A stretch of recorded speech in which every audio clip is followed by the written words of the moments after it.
Buenas tardes, profesor y compañeros. En esta oportunidad expondremos acerca de los lípidos insaponificables, pero antes de comenzar con la exposición, presentaremos a los integrantes que son Oscar Reyes, Arturo Ruiz, Daniel Romero, Maricielo Rojas, Elizabeth Raime y quien les habla, Andrea Porges. Y ahora sí, continuemos. Bueno, los lípidos insaponificables son aquellos lípidos que no poseen ácidos grasos en su estructura. Y por ello, por esta razón no pueden ser sometidos a reacciones de saponificación, es decir, que no forman jabones, ya que la reacción de saponificación solamente se da en presencia de los ácidos grasos.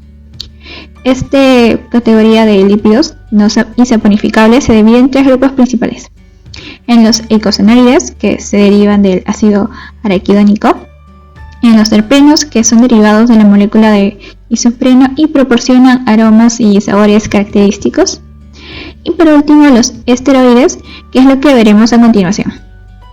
Bueno, ahora comenzaremos con los esteroides. Bueno, los esteroides son un grupo de lípidos insaponificables derivados del ciclopentano perhidrofenantreno, también llamado gonano o esterano, cuya estructura química, podemos ver, está formado por 4 anillos. 3 de ellos son anillos de ciclohexano unidos a un ciclopentano, y en total serían 17 carbonos. El núcleo del esteroide es bastante fuerte, con una estructura prácticamente plana, y su unión a diversos sustituyentes, ya sea por su número o por su localización, es lo que hace que los esteroides se difieran entre sí y tengan diferentes estructuras. Por ejemplo, en el carbono 17 generalmente existe una cadena hidrocarbonada, que la longitud de esta cadena y la presencia de metilos, hidroxilos, determina las diferentes estructuras de ellos. Bueno, ahora veremos lo que son sus funciones. Bueno, y antes de continuar con las funciones, mencionar que de los esteroides los más importantes y significativos serían los esteroles, los ácidos biliares y también las hormonas esteroides. Y dentro del grupo de los esteroles, el colesterol sería el de mayor interés biológico, ya que es el precursor de los demás esteroides, como son los ácidos biliares y también las hormonas esteroides. Y que también el colesterol cumple, por parte de él, es que los esteroides tienen funciones estructurales y hormonales. Por ejemplo, funciones estructurales podríamos ver que forma parte de la estructura de las membranas de las células junto con los fosfolípidos, ya que le otorga mayor consistencia, y esto impide que se vuelva extremadamente fluible, ya que se inserta entre las moléculas de los fosfolípidos y le da una mayor consistencia. Por otro lado, entre las funciones hormonales, encontramos las hormonas esteroideas. Aclarar que todas son sintetizadas a partir del colesterol. Podemos encontrar a las sexuales y a los corticoides. Entre las hormonas sexuales, las masculinas, podríamos ver a los andrógenos. Uno podría ser la testosterona, y dentro de las hormonas sexuales femeninas, los estrógenos como el estradiol, y también podemos ver a la progesterona. Y dentro del grupo de los corticoides podemos ver a los glucocorticoides y a los mineralocorticoides. Saliendo un poco del tema del colesterol, otro esterol de importancia sería la vitamina D, que es importante ya que interviene en el metabolismo del calcio. Y antes de continuar con las siguientes diapositivas, hablar un poquito acerca de los esteroides anabolizantes, o también llamados esteroides anabólicos. Bueno, estos son versiones sintéticas de la testosterona, que es la principal hormona sexual en los hombres, y que es recetada por los médicos en dosis adecuadas para tratar diversos problemas hormonales en los hombres, ya sea retraso en la pubertad o pérdida muscular. Sin embargo, es usada de mala manera en algunos fisicoculturistas o atletas que quieren desarrollar músculos o un mejor rendimiento deportivo. Pero en las dosis en malas dosis o aplicadas en mucha cantidad, pueden originar problemas de salud. Por ejemplo, en los hombres pueden ocasionar infertilidad, o en las mujeres crecimiento excesivo del vello corporal. Esteroles. Como ya hemos visto, los esteroles derivan del ciclopentano hidrofenanteno o gonano, y esta estructura es la que va a caracterizar a los que siguen. Si hablamos de esteroles, tenemos que hablar principalmente del colesterol. El colesterol es una sustancia serosa que se encuentra en todas las células de nuestro cuerpo. Su concentración está relacionada con la edad, la historia familiar, el peso, los hábitos alimenticios, etc. se encuentra en las yemas del huevo, carne y queso. El colesterol se ubica en la membrana plasmática, dando fluidez, ya que sin la presencia o sin el refuerzo de estos colesteroles en la membrana plasmática, dicha membrana sería extremadamente fluida y perdería su consistencia. El grupo hidroxilo se encuentra en la parte superior o en la parte exterior, por dicho, y interactúa con otras sustancias polares de la zona, y la estructura polar, la parte de la estructura polar, se encuentra interactuado con otros ácidos grasos. Del colesterol derivan las hormonas y las vitaminas. Una vitamina es la vitamina D y otra es una hormona, la del estrógeno. Los derivados del colesterol. Las sales biliares, al ser derivados del colesterol, van a conservar muchas características de la estructura del colesterol. Quizás los puntos más importantes es que estos pierden el doble enlace en el carbono 5. Y esto ocurre también en las hormonas, no solo en las sales biliares. Pero sí hay una característica que las diferencia, es que el átomo de hidrógeno que se sitúa entonces en el carbono 5 puede hallarse en posición alfa y beta. La posición alfa es para las hormonas y la posición beta es para las sales biliares.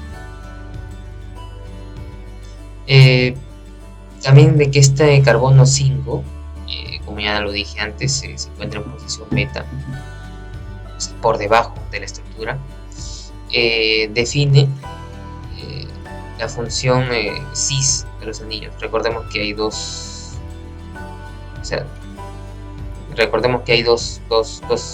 tipos de doble enlace, que son los cis y los trans, y lo que la caracteriza a los sales biliares es que tienen este doble enlace trans. Derivados de estos sales biliares son el ácido glicocólico y el ácido taurocólico. Y ya que como ya lo dije anteriormente, tiene muchos grupos OH y actúan como emulsificantes de las grasas. El colesterol también es precursor de diversas hormonas esteroideas, y las más importantes, las que he podido rescatar, son las de los glucocorticoides, los andrógenos y los esterógenos. Como ya dije antes, estos pierden el doble enlace y se caracterizan porque el hidrógeno del carbono 5 está en posición alfa, o sea, por encima de la estructura, y tienen enlace cis.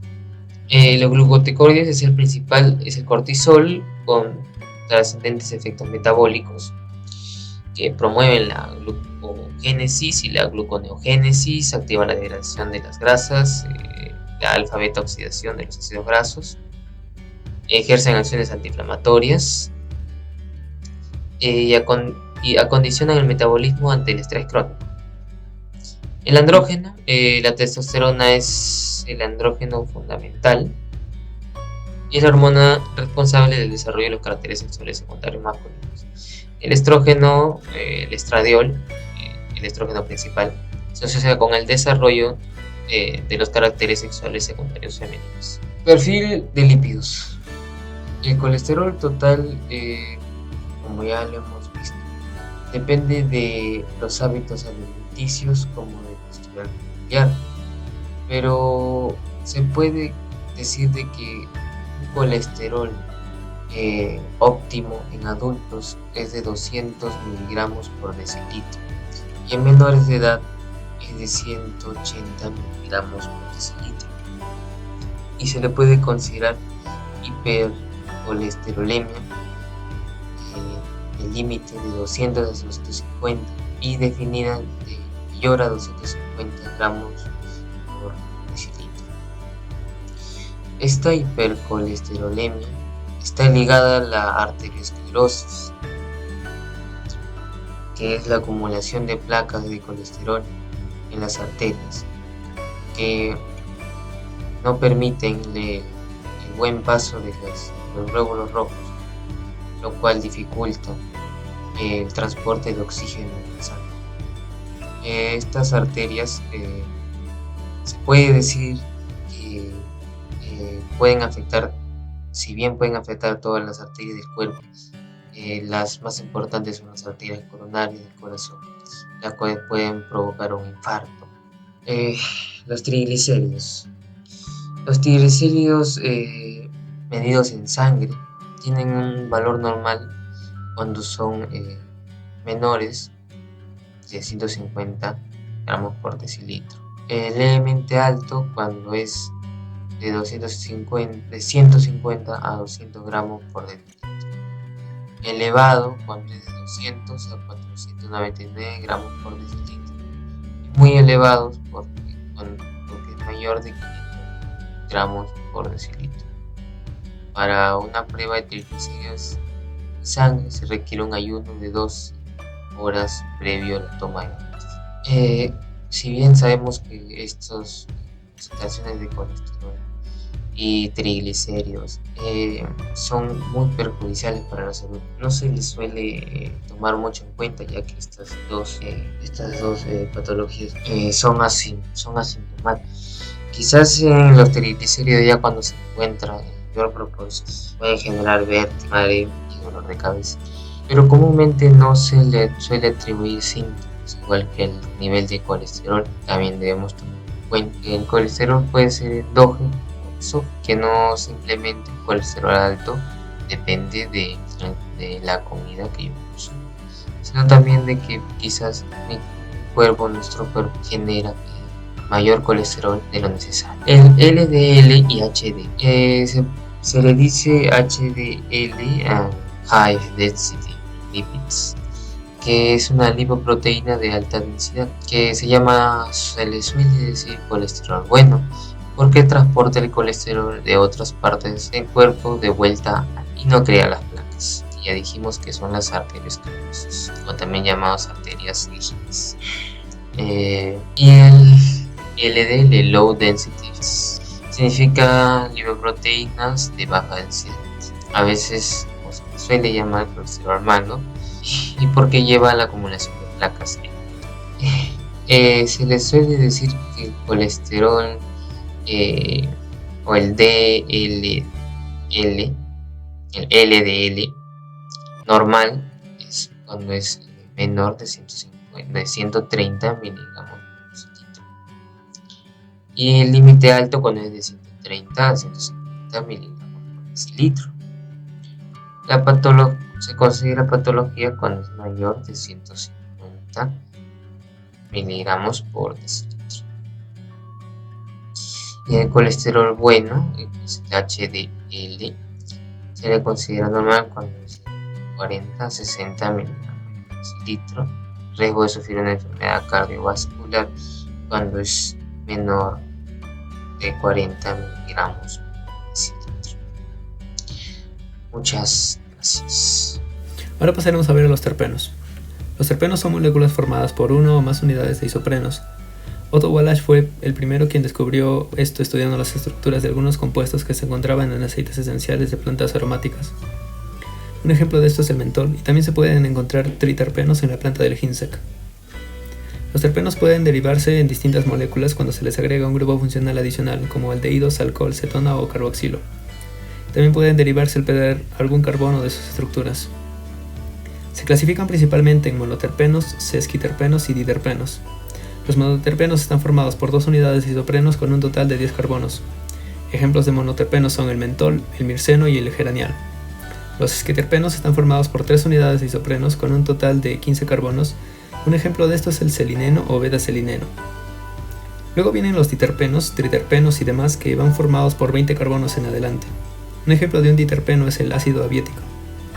Los terpenoides son las variaciones de terpenos que pierden algún carbono por reacciones oxidativas o de catálisis en las estructuras de los isoprenos. Entonces los isoprenos ya no serían isoprenos, sino serían isoprenoides. Los terpenoides suelen tener más roles en la génesis de diversos compuestos, como es el colesterol, donde tenemos a su precursor un triterpeno, el lanosterol. Este compuesto es el precursor de todos los esteroides. Ahora veamos a los eicosanoides. Estas moléculas se originan del ácido araquidónico, un ácido carboxílico con 4 enlaces dobles en su estructura. Se forman por reacciones que siguen rutas denominadas ciclooxigenasa y 5-lipoxigenasa. Su descubrimiento se dio en 1935, cuando una serie de científicos encontraron las primeras prostaglandinas en el líquido seminal y vieron que tenían un rol de inducir la contracción del útero. Con las prostaglandinas se inició el grupo de los eicosanoides, y ahora incluye también a los leucotrienos y los tromboxanos. Estas moléculas tienen diversos roles en varios procesos fisiológicos, como son la fiebre, las inflamaciones, edemas, etc. Se clasifican principalmente en los tromboxanos, las prostaglandinas y los leucotrienos. Los tromboxanos y las prostaglandinas siguen la ruta de la ciclooxigenasa para su formación, y en caso de los tromboxanos tienen efectos autocrinos y paracrinos, como el tromboxano A2, que participa en la acumulación de plaquetas. Las prostaglandinas contienen anillos de ciclopentanos y funcionan como mediadores celulares, como la prostaglandina E2, que participa en el desarrollo de la fiebre. Los leucotrienos, en cambio, siguen la ruta de la 5-lipoxigenasa y poseen 4 enlaces dobles. El leucotrieno A4 es precursor del leucotrieno B4 y el C4, que participan en procesos inflamatorios.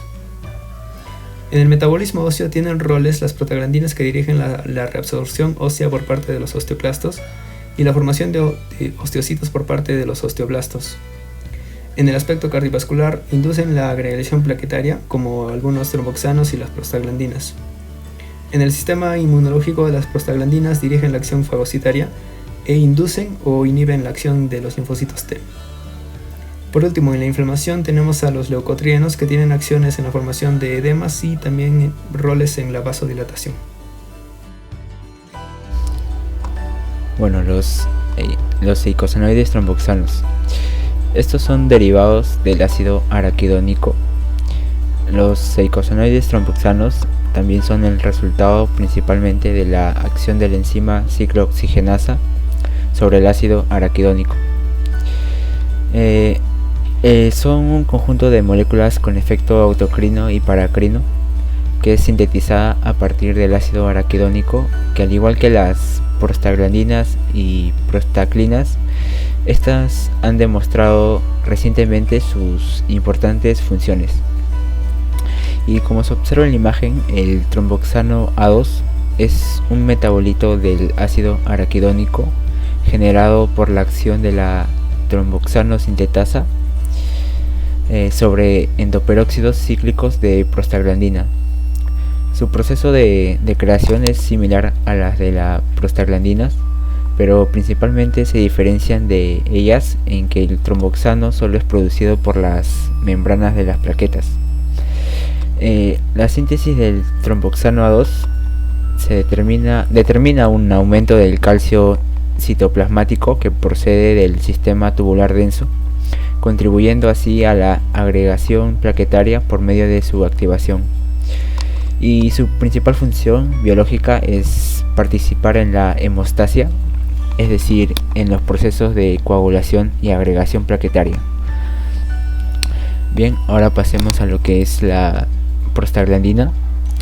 Las prostaglandinas son un conjunto de sustancias de carácter lipídico que son derivadas de los ácidos grasos de 20 carbonos o eicosanoides, que contienen un anillo ciclopentano y constituyen una familia de mediadores celulares con efectos diversos, a menudo contrapuestos. Las prostaglandinas afectan y actúan sobre diferentes sistemas del organismo, incluyendo lo que es el sistema nervioso, el músculo liso, la sangre y el sistema reproductor. También juegan un rol importante en lo que es regular diversas funciones como la presión sanguínea, la coagulación de la sangre, la respuesta inflamatoria, alérgica y la actividad del aparato digestivo. Las funciones de las prostaglandinas. Una función es que interviene en la respuesta inflamatoria, en lo que es la vasodilatación, el aumento de la permeabilidad de los tejidos, permitiendo así el paso de los leucocitos, también como antiagregante plaquetario y como un estímulo de las terminaciones nerviosas del dolor, entre otras.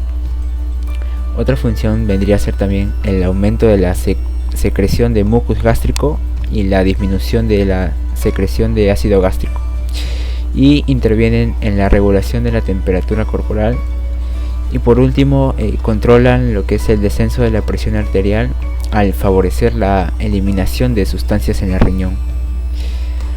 Pasemos a lo que vendría a ser el leucotrieno.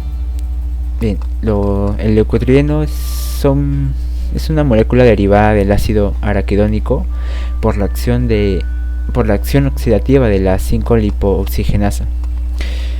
Los leucotrienos son constrictores extremadamente potentes de la musculatura lisa,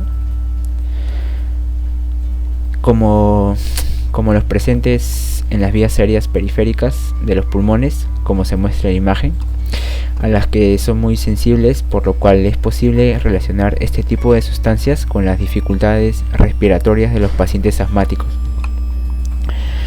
También cumple una acción complementaria y función similar a lo que es la histamina, que la histamina vendría a ser una molécula que actúa en nuestro cuerpo tanto como hormona y como neurotransmisor, para así regular diferentes funciones biológicas. Cabe destacar también que los leucotrienos participan en los procesos de inflamación crónica, aumentando la permeabilidad vascular y así favoreciendo el edema en alguna zona afectada. Y por último, no debemos olvidar que los alimentos ricos en precursores del omega 3 son esenciales para un buen desarrollo cerebral y funciones cognitivas. También existe una relación directa entre depresión y una dieta pobre en omega 3. Y también es muy importante la dieta en la infancia, puesto que nos garantiza un aporte adecuado de ácidos grasos esenciales. Un buen consumo de ácidos grasos esenciales es determinante en una buena respuesta frente a la agresión y un desarrollo cerebral adecuado.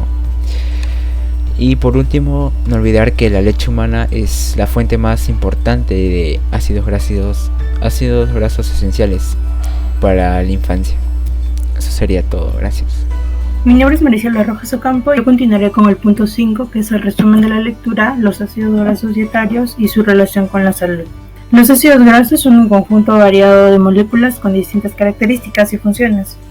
Podemos clasificar a los ácidos grasos insaturados como omega 9, omega 6 y omega 3, los cuales tienen efectos sobre el organismo que pueden ser saludables o perjudiciales. Esto va a depender del tipo de dieta consumida. Lo interesante de este tipo de ácidos grasos es que, además de aportar energía, pueden actuar como resultado de su transformación metabólica, generando metabolitos considerados bioactivos. En la dieta se obtienen todos los ácidos grasos, desde saturados, insaturados, trans, de cadena corta, mediana, larga y muy larga. Los ácidos grasos omega 6 y omega 3 se consideran en la actualidad como los de mayor relevancia, dado que además de aportar energía se pueden biotransformar, generando componentes bioactivos con variadas acciones fisiológicas. Por último, si un ácido graso no se puede sintetizar en el organismo, lo que impide una bioconversión adecuada, es considerado esencial. Metabolismo de los ácidos grasos esenciales. Esto es producto de las reacciones de elongación y desaturación. La conversión en nuevos ácidos grasos y metabolitos que tienen distintas acciones pueden influir de forma saludable y o perjudicial. Las moléculas derivadas a partir de los ácidos grasos esenciales producidas presentan distintas acciones fisiológicas, entre las que se encuentran el efecto proinflamatorio, activación de necrosis, etc. Además, se producen metabolitos que presentan efectos antiinflamatorios potentes o permiten la resolución de la inflamación. Hay que señalar que el efecto benéfico o deleterio tiene relación con el ácido graso y de la vía metabólica que origina al metabolito en cuestión. Otro aspecto a considerar es que estas transformaciones en metabolitos específicos, producidos mediante la actividad de enzimas como desaturadas y enlogases, son reguladas por distintos factores, ya sean nutricionales, ambientales u hormonales. Las variables que pueden afectar la metabolización de ácidos grasos esenciales son numerosas.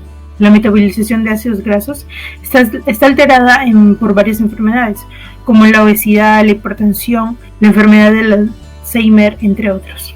Por último, Los ácidos grasos libres que se observan en la obesidad y la diabetes tipo 2 conllevan a procesos inflamatorios. Como podemos ver acá, todo parte de la dieta. Por un lado tenemos a los ácidos grasos omega 6 y omega 3. En cuanto al omega 6 tenemos al ácido linoleico, por el otro lado tenemos al ácido alfa-linoleico. La metabolización del ácido linoleico produce el ácido graso alfa-linoleico, el ácido diomo alfa-linolénico y al ácido araquidóneo, mientras que la metabolización del ácido alfa-linolénico produce el ácido eicosapentaenoico y el ácido docosahexaenoico o DHA. Comencemos con los ácidos grasos omega 6. El ácido araquidóneo, un ácido graso omega 6, genera una variedad de prostaglandinas, componentes que regulan el tono vascular en procesos de trombosis y el tráfico de leucocitos. Los derivados eicosanoides de ácido araquidóneo, obtenidos mediante las enzimas COX, LOX5 y LOX12, tienen un potencial rol procarcinogénico mamario de colon, pulmón y próstata. Sin embargo, los generados mediante LOX15 parece ser anticarcinogénico. Se ha observado que la prostaglandina E2 modula la inmunosupresión asociada al cáncer mediante la inhibición de la diferenciación de células dendríticas y de la proliferación de células T en vivo. Las derivadas eicosanoides, que son producidas a partir de ácido araquidóneo por el sistema P450, tiene funciones vasodilatadoras y función antiinflamatoria, así como antipirética, antitrombótica y proangiogénica. La acción del COX2, un tipo de prostaglandina, en el sistema nervioso permite la síntesis de prostaglandina E2, que tiene efectos sobre la plasticidad neuronal, sináptica y sobre la memoria, así como aumenta la actividad excitatoria del hipocampo.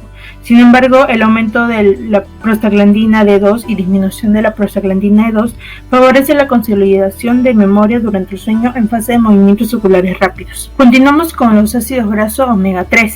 Estudios recientes han demostrado que ácidos grasos poliinsaturados omega 3 metabolizados son capaces de resolver la inflamación. Estos metabolitos son considerados como resolvinas. Además, se ha observado que los ácidos grasos omega 3 de origen marino disminuyen los procesos inflamatorios relacionados con arteriosclerosis, asma y artritis. Adicionalmente, son generadas proresolvinas a partir del EPA y o del DHA, las que tienen efectos beneficiosos en enfermedades como peritonitis, la colitis y la inflamación dérmica. Se ha observado que la ingesta de estos ácidos disminuye el riesgo de cáncer colorectal. En otros estudios, se ha visto que el aporte de EPA y DHA es beneficioso para el hueso, ya que aumenta su formación y disminuye las pérdidas. En el sistema nervioso se ha visto que el DHA ejerce un efecto anticancerígeno e induce apoptosis en neuroblastomas de embriones con tumores parasimpáticos. En los neuroblastomas el DHA se metaboliza, sus derivados inducen apoptosis ya que tienen un efecto citotóxico. Recientemente se ha demostrado que a partir de DHA se genera un derivado llamado maresina, con potente actividad antiinflamatoria, ya que tiene la capacidad de acelerar la regeneración post-cirugía.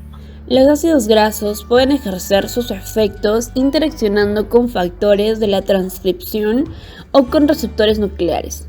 Es posible que en cada órgano puedan ejercer efectos singulares mediante esas vías. Adicionalmente, este nuevo conocimiento sobre las respuestas de los genes a la dieta permitirá sugerir una dieta personalizada. Se ha demostrado que en respuesta al consumo de omega 3 y omega 6 se asocian a procesos de metilación del ADN, lo que se traduce en una serie de cambios epigenéticos. Estos, observados en regiones diferencialmente metiladas, afectan la expresión genética y pueden estar asociados con fenotipos particulares como los observados en relación a los cuadros inflamatorios de la obesidad, el síndrome metabólico, enfermedad cardiovascular, concluyendo de esta manera que estos cambios estarían en relación con la regulación de la expresión de leptina. Muchas investigaciones avalan que los ácidos grasos pueden actuar mediante la interacción con diferentes tipos de receptores, como por ejemplo proliferadores peroxisomales, receptor hepático, factor nuclear hepático, proteína que une elementos de respuesta a esteroles, proteínas que unen elementos de respuesta a carbohidratos, factor nuclear kappa, factor X retinoico. Los ácidos grasos de cadena larga y sus derivados eicosanoides actúan como ligando de distintos factores de transcripción y con ello inducen cambios en la expresión genética. Es probable que la regulación de la expresión genética por grasas de la dieta sea uno de los factores que más influye en el desarrollo de ciertas enfermedades de la sobrealimentación que hoy se observa en el mundo contemporáneo como el síndrome metabólico, la diabetes de tipo 1 y 2 y el síndrome de hígado graso no alcohólico, siendo los proliferadores peroxisomales los que se encuentran más comprometidos en una serie de enfermedades metabólicas, inflamatorias y función inmune. Entonces, podemos considerar que el omega 6 y 3 pueden generar efectos que son considerados contrapuestos. Aunque los eicosanoides producidos por los omega 6 se comportan como proinflamatorios, mientras que los del omega 3 como antiinflamatorios. Entonces es importante considerar los efectos que ejerce cada ácido graso sobre receptores nucleares, cambios epigenéticos entre otros, que finalmente se traduce en cambios de la expresión de genes. En la figura adjuntada podemos mostrar de forma simplificada el modo de acción de los derivados de los ácidos grasos esenciales para generar una respuesta de genes determinados que llevan a una respuesta biológica específica. En la actualidad es aceptado que la dieta ejerce profundos efectos que determinan el estado de salud de los individuos. Estos efectos pueden ser ejercidos por nutrientes específicos o por diversos compuestos como minerales, vitaminas, polifenoles, fitoesteroles, fitoestrógenos, ácidos grasos específicos o metabolitos originados por el metabolismo del organismo. Estos denominados compuestos bioactivos que participan modulando receptores nucleares, generando cambios en la metilación del ADN. Un estudio sobre consumo de grasa a nivel global concluye que es más importante la calidad de la grasa que se consume que la cantidad, cuando hablamos de prevenir enfermedades crónicas, siendo las grasas saturadas las que más inciden en que se presenten enfermedades cardiovasculares, mientras que las grasas poliinsaturadas en general tienden a prevenirlas. Debido a que la población actual presenta enfermedades que tienen relación con la alimentación, se ha planteado que una alimentación más estructurada en cuanto a la cantidad como de la calidad sería parte de la solución. Entonces es necesario aportar a los individuos la medida justa y adecuada de los componentes bioactivos que les permitan mantener la salud.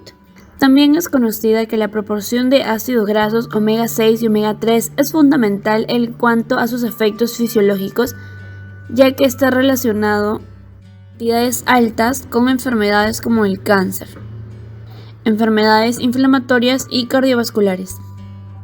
Pero en cantidades adecuadas disminuye la inflamación en pacientes con artritis reumatoide.